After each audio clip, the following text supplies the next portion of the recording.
I'm 18 and I'm not trying to live a normal life. While most people my age are focused on school or hanging out, I'm building the foundation to become a millionaire. And I'm wanting to document everything along the way on this channel now. In this video, I'll break down exactly what I've been doing, the habits, the income streams, and the mindset that I believe will get me there before I'm 40. If you're serious about money and wanting to build your future early, hit subscribe. But before we get into the video, this is not financial advice, just educational. I'm just wanting to show you guys what I'm doing as an 18-year-old to get to the point where I want to be. To get things started, I just wanted to make it clear that this is my first year of investing. I started investing around, I think, the beginning of February. And if you guys have been investing since then, you of course know what happened just a couple months after that, which of course was when all those tariffs and all that were in discussion and taking place. The month of April was an amazing buying opportunity for me, especially as just starting out. I was able to dollar cost average a lot, and it was insanely good. I wish we could get another opportunity like that. But I just want to talk about one of the biggest advantages about me starting at this age is time. If you guys know anything about compound interest, you know one of the most important things about the formula is time. Once I started teaching myself about investing, I stopped thinking more short-term with money and more long-term with my money, which I always had a long-term vision with my money, but I didn't know anything about investing, of course, so that kind of stinks. If I would have known about investing when I was like 14 or something like that, gosh, I would have so much more money right now, because the market has some crazy runs, but I'm gonna make sure that doesn't happen again in the future. So currently, as a college student, how I make my money is from part-time work and some side hustles. My biggest source of income right now is my part-time job though. The best thing about that job too is it's Monday through Friday, 3 to 6, which is perfect and gives me the ability to work on other side hustles. Oh, a good side hustle I have been doing for some good time now is DoorDash. Usually you can make about 50 to 100 if you do it about 3 to 4 days a week. Where I live, it doesn't get as busy as other places, so I could make more if I lived in a different location. But there are some cons with doing DoorDash, like taxes, because it is a side job. It's not really a W-4 job, so the taxes on it are a little bit different. And of course, the maintenance and gas you put on your car, which honestly sucks. But if you have a really good vehicle that's good on gas and it is a really reliable car, then it is an amazing side hustle to do. I only do it for about 5 hours each week because I'm so busy, and I just don't want to use all my time just working away. Another income stream I do have is covered calls. I'm only able to do covered calls on one company right now because that's the only one I have 100 shares of. But whenever I do get more shares of other companies, I will be doing more covered calls because it is an amazing source of income, and I will be making a video about how to do that pretty soon because everyone needs to be able to do covered calls. I feel like it's one of the easiest ways to make extra income on the side without having to do anything pretty much. And depending on the company you have 100 shares of, you can get insanely good premiums. You can make upwards like 200 something a week, maybe even more depending on the company. Cover calls are just a really easy way to get some extra income, and I can't wait to teach you guys how to do it. My channel used to be an income stream, but now it's not because I lost my monetization over something so stupid. And if I would have known that, I would have never did it, but of course I made the mistake, so it's not an income stream anymore. But eventually it will become one again, and I'm really excited to see how it will turn out. But you know, it is a passion project. I don't really care about the income from this as much. I just want to be able to have fun making videos. Any income I would get from this would go straight into just investments and savings though, because I don't really plan on using this income to fund any of my actual expenses. So it would just be extra income to save up and invest. So now we're gonna get into my actual investments that I do. This is the juicy stuff, but just because I tell you guys this, don't copy what I do, because this is not financial advice. This is just for educational purposes. But let's get right into it. So I do 2 ETFs in my portfolio. VGT makes up the most of my portfolio for like 35%, I'm pretty sure. VGT is a technology ETF, and it has a majority in technology, of course. It has 98.35% in technology. I'm a very big tech guy, and I do believe tech is going to be the future, and I'm pretty sure most of people will agree with that. Its top 10 holdings though are Nvidia, Microsoft, Apple, Broadcom, Oracle, Palantir, Cisco, AMD, Salesforce, and IBM, which are all pretty good companies. They all have super high growth though, especially Nvidia, Microsoft, and Apple. Just like how I will explain in my other stocks, I really like this one because it does those three mainly. They contribute about 50% of this ETF, and it's returned 146% in the past 5 years, which isn't guaranteed for the future. Technology usually always grows pretty good, so I'm just expecting it to be a good solid ETF ETF. VGT is the backbone of my portfolio.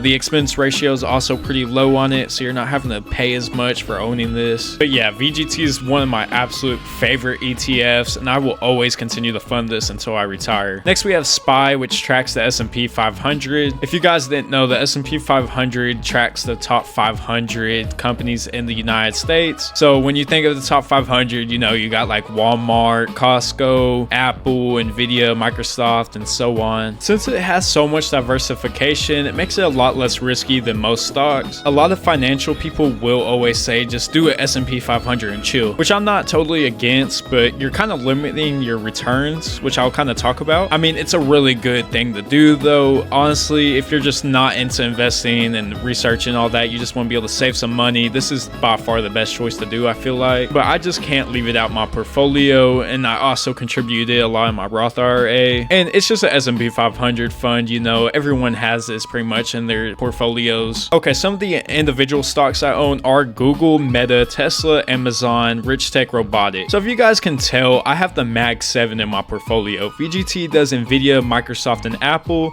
and I hold Amazon, Tesla, Meta, and Google individually. Now, the reason I do that is because VGT holds Nvidia, Microsoft, and Apple a lot in that ETF, but the Mag 7 is just something I really enjoy. All the companies I don't think are gonna go anywhere, so that's why I continue to invest into them. And if you did this into like a S&P 500, it does contain the Mag 7 for the majority of it, but it doesn't do them as much as other stocks since it does hold 500 companies, and I don't want to limit my annual return, so that's why I chose to just invest into them individually, which I do know I do have some overlap because of that, which I probably will fix in the future, but I just haven't done all that yet. And that's pretty much all of my portfolio. Those individual stocks I listed hold about 10% each, or a little bit around that range. I think like Google and Meta I have like 13% in. I also do hold another ETF which I forgot about, which is SGov. It's an ETF that does the treasury bond for the United States, so I just have extra cash in there in case a recession happens, or if I want to actually spend that money. So I kind of use it as like a high yield savings in a way. So one habit I did learn with this investing stuff is saving like 85% of my paycheck. I live with my parents though, so I don't have as many expenses, so I'm able to save like crazy amounts of my paycheck. It also helps I'm just not that needy of a person. I'll buy a game every once in a while, or a pair of shoes, or a Lego set, so it helps me a lot. I'm just able to save up as much as I can from my paychecks and all of that while I'm still living with my parents, and I'm hoping this helps out a lot. 5 to 10 years from now, I really want to have at least 100,000 in my portfolio. I think it would be just so cool to do, and I'm able to actually have more freedom. If I ever wanted to change my job or go back to school or something like that, I'll always have that option with this money helping me. I always wondered when I was younger how people become millionaires, and I found out it isn't just luck or you have to be some NBA superstar. It's actually just investing and saving money and being disciplined. And if you start young like I do and stay focused, you'll have so much money by the time you retire. It's crazy. So that's what I'm doing at 18 to become a millionaire. I'm not chasing any trends or anything, but I'm just building a foundation for my future. And if you're on the same journey, please drop a comment and let's just grow our portfolios together and become financially free. Don't forget to like and subscribe, and I hope to see you guys in my next video.